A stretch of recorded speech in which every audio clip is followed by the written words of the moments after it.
Assalamualaikum warahmatullahi wabarakatuh. Saya Mutiara Yunikom dengan NIDN 0322029302 bersama anggota lainnya yaitu Nur Aidin, MIKOM, ingin memberikan penjelasan mengenai penelitian internal kami pada tahun 2024 dengan judul Komunikasi Terbuka guna mengatasi toxic parenting sebagai pendukung utama kesehatan mental anak dalam teknologi dan media baru. Dalam video kali ini, saya akan memaparkan bagaimanakah dari pendahuluan hingga kesimpulan yang saya dapatkan dalam penelitian ini. Pertama adalah mengenai pendahuluannya. Komunikasi dalam interaksi keluarga adalah pilar utama untuk membentuk baik buruknya pribadi manusia agar berkembang dengan baik dalam beretika, moral, dan akhlaknya. Maka peran keluarga dapat membentuk pola sikap dan pribadi anak. Juga dapat menentukan proses pendidikan yang diperoleh anak, tidak hanya di sekolah, akan tetapi semua faktor bisa dijadikan sumber pendidikan. Dilansir dari kompas.com, ada anak berusia 10 tahun di Pekalongan itu bunuh diri dengan cara gantung diri. Hal tersebut disebabkan karena handphone disita oleh orang tua. Ada pula informasi yang dikutip dari Republika, KPAI memberikan data bahwa sepanjang tahun 2023 ada 17 anak bunuh diri.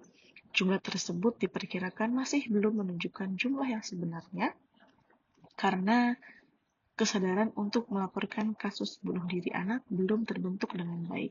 Disampaikan oleh Komisioner KPAI, Diah Puspitarini, kepada Republika, kasus-kasus tersebut terjadi pada usia rawan, yaitu kelas 5 sekolah dasar atau SD, kelas 1 dan 2 sekolah menengah pertama atau SMP, serta kelas 1 dan 2 sekolah menengah atas atau kejuruan SMA atau SMK. Ada pula sejumlah tindakan yang dilakukan oleh korban bunuh diri ketika memutuskan mengakhiri hidupnya. Kesehatan mental menjadi salah satu dari sejumlah faktor penyebab anak mengakhiri hidup atau bunuh diri. Kemudian, selain hal tersebut, keluarga, sekolah, masyarakat, dan paparan konten media sosial memegang peranan yang penting terhadap kesehatan mental anak.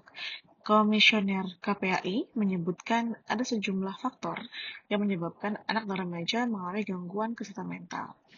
Faktor utamanya adalah pola pengasuhan di rumah. Ada juga yang faktor lainnya yaitu penanaman spiritual dan nilai keagamaan di rumah kepada anak, ada pula teladan orang tua kepada anak. Di samping itu, hubungan antara kesehatan mental peserta didik dan kekerasan di sekolah cukup mengkhawatirkan dari hari ke hari.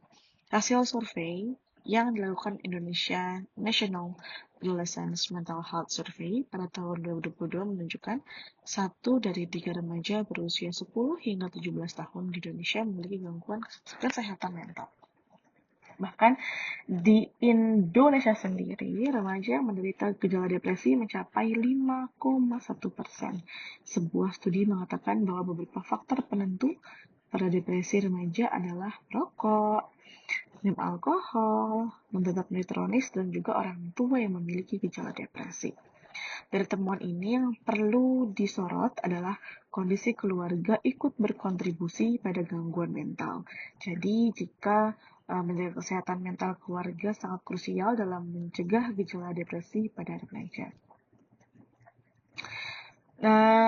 Namun, yang menjadi persoalan tidak hanya terletak pada hal itu saja, para remaja juga perlu belajar menghadapi ketidakpastian masa depan, tertarik lawan jenis, dan realitas kehidupan yang keras.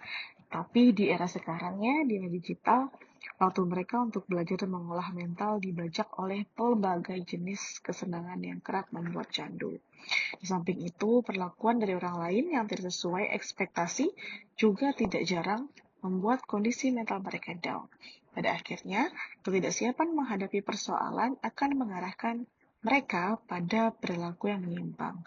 Perilaku pada remaja biasanya terkait dengan otoritas orang tua dalam keluarga, para remaja yang sedang mencari dan membentuk identitas sangat memerlukan ruang kebebasan. Tentu hal ini bagus untuk kesehatan mental mereka karena dengan mencoba berbagai hal baru, mereka akan mengenal kesalahan dan berperan penting dalam membentuk karakter. Yang jelas, para remaja juga perlu dipastikan mendapat dukungan baik dari keluarga dan juga teman dekatnya. Bahkan ada juga berdasarkan hasil penelitian dilakukan oleh Carolina dan Suherman tahun 2020 mengatakan bahwa bagi remaja, toxic parent terdiri dari 3 kelompok, yaitu pertama kategori yang memaknai orang tua yang toksik karena tidak adanya kepedulian terhadap anak dalam memberikan alasan tidak adanya kepedulian terhadap anak. Yang kedua, subjek memaknai orang tuanya toksik karena orang tua suka membandingkan anak. Dan yang terakhir, membandingkan anak. Dan yang terakhir, ada kategori yang memaknai orang tua toksik karena sikap orang tua yang sampai membuat trauma anak. Nah, masalah ini dapat dialami oleh siapapun, termasuk anak dan juga remaja. Namun, orang tua seringkali tidak sadar bahwa anaknya memiliki masalah kesehatan mental. Kesehatan mental ini diperlukan dalam perkembangan anak. Jadi, jika dikembangkan dengan baik, sejak masa bayi dan balita akan membantu anak dalam menghadapi situasi apapun dan membantunya tumbuh jadi anak dan kelak orang dewasa yang sehat secara utuh. Kesehatan mental yang baik adalah kondisi ketika batin kita berada dalam keadaan tentram dan juga tenang, sehingga memungkinkan kita untuk menikmati kehidupan sehari-hari dan menghargai orang lain di sekitar. Seseorang yang bermental sehat dapat menggunakan kemampuan atau potensi dirinya secara maksimal dalam menghadapi tantangan hidup, serta menjalin hubungan positif dengan orang lain. Sebaliknya, orang yang kesehatan mental terganggu, maka akan memiliki kemampuan berpikir serta kendali emosi yang pada akhirnya bisa mengarah pada perilaku yang buruk. Gitu. Dari kasus tersebut, penulis ingin mengetahui bagaimanakah komunikasi keluarga terbuka guna mengatasi toxic parenting sebagai pendukung utama kesehatan mental anak dalam teknologi dan media baru. Parenting dan juga komunikasi keluarga, di mana komunikasi ini dapat menjadikan komunikasi terbuka. Lalu teknologi yang digunakan oleh peneliti adalah menggunakan paradigma post-positivis dan menggunakan metode studi kasus dengan pendekatan kualitatif. Subjek dalam penelitian ini adalah ayah, ibu, dan anak dari keluarga di Jakarta dan Tangerang dari gap generasi yang berbeda, yaitu baby boomer, generasi X, generasi Y atau milenial, dan juga generasi Z. Dan menggunakan keabsahan data yaitu triangulasi sumber di mana peneliti melakukan pengecekan data penelitian yang diperoleh dari sumber wawancara. Lalu, hasil yang didapatkan adalah komunikasi keluarga yang terbuka memungkinkan anak untuk menyuarakan perasaan dan kebutuhan mereka tanpa takut akan penolakan atau hukuman. Orang tua mendengarkan dengan empati dan merespons dengan perhatian dan menunjukkan kepedulian yang nyata dengan memberikan perhatian yang tulus. Lalu, dengan cara berdialog secara jujur dan juga mendukung, orang tua dapat menghargai setiap anak sebagai individu. Lalu, trauma yang disebabkan oleh sikap toksik orang tua dapat memiliki dampak jangka panjang pada kesehatan mental anak. Baik seperti misalnya contohnya di lingkungan urban seperti di wilayah Jakarta dan Tangerang, di mana persaingan akademik dan sosial tinggi. Anak-anak yang terbiasa dengan pujian berlebih mungkin kesulitan menghadapi tekanan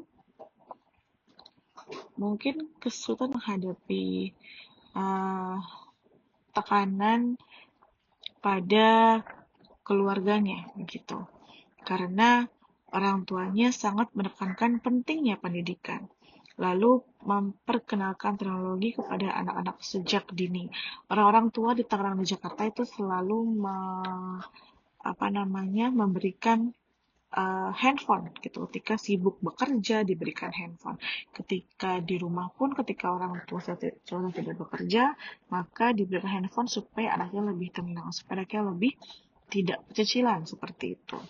Lalu ada juga eh, orang tua di Jakarta dan juga Tangerang ini cenderung terlibat dalam kehidupan anak-anak mereka, termasuk dalam pemilihan teman, keputusan sekolah, dan juga keputusan sehari-hari. Padahal eh, di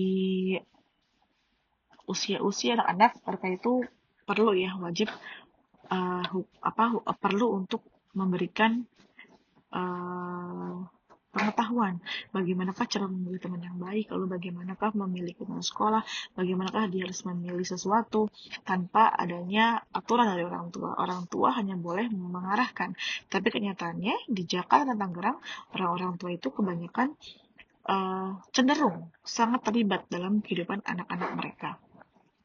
Lalu eh, di Jakarta dan Tangerang orang tuanya itu yaitu memberikan yaitu tekanan akademik dan sosial yang sangat tinggi. Anak-anak yang hidup dalam lingkungan penuh ancaman mungkin kesulitan dalam membangun hubungan yang sehat, merasa terisolasi dan juga mengalami masalah emosional serta psikologis yang serius di kemudian hari.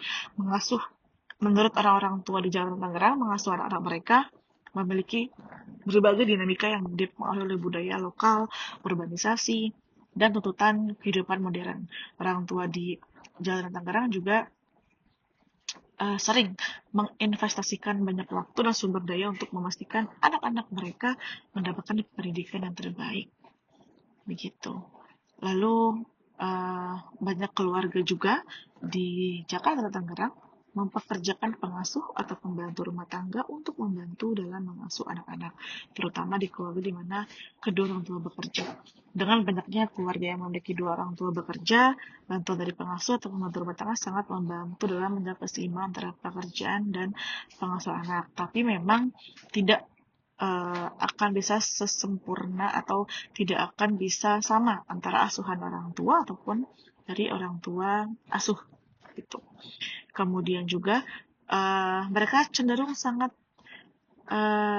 mengajarkan nilai-nilai tradisional dan budaya kepada anak-anak mereka. Jadi walaupun memang mereka orang tua yang bekerja ini atau orang tua yang memang tinggal di Tangerang, mereka tetap mengajarkan nilai-nilai adat dan juga agama begitu, serta berusaha menemukan keseimbangan antara memberikan kebebasan kepada anak-anak mereka untuk mengeksplorasi minat mereka sendiri dan memberikan arahan serta kontrol yang diperlukan. Lalu kesimpulannya adalah berbagai bentuk korespondensi dalam keluarga memiliki dampak signifikan terhadap perkembangan kesehatan anak. Penggunaan teknologi dan media baru dapat menjadi alat yang efektif untuk meningkatkan komunikasi keluarga dan mendukung interaksi yang lebih positif, terutama dalam mengatasi dampak negatif dari toxic parenting yang sering terjadi di lingkungan urban seperti Jakarta dan Tangerang. Dengan komunikasi yang terbuka dan dukungan yang tepat, orang tua dapat menciptakan lingkungan yang lebih positif dan mendukung untuk anak-anak mereka, sehingga membantu mengatasi efek negatif dari toxic parenting itu sendiri. Lalu, penelitian ini berkaitan dengan mata kuliah psikologi komunikasi di mana komunikasi terbuka dalam keluarga dapat mempengaruhi kesehatan mental anak. Psikologi komunikasi mempelajari bagaimana komunikasi harus menyesuaikan siapa komunikan dan seperti apa kondisinya saat itu. Berikut adalah daftar pustaka yang dibawa oleh peneliti. Terima kasih. Assalamualaikum warahmatullahi wabarakatuh.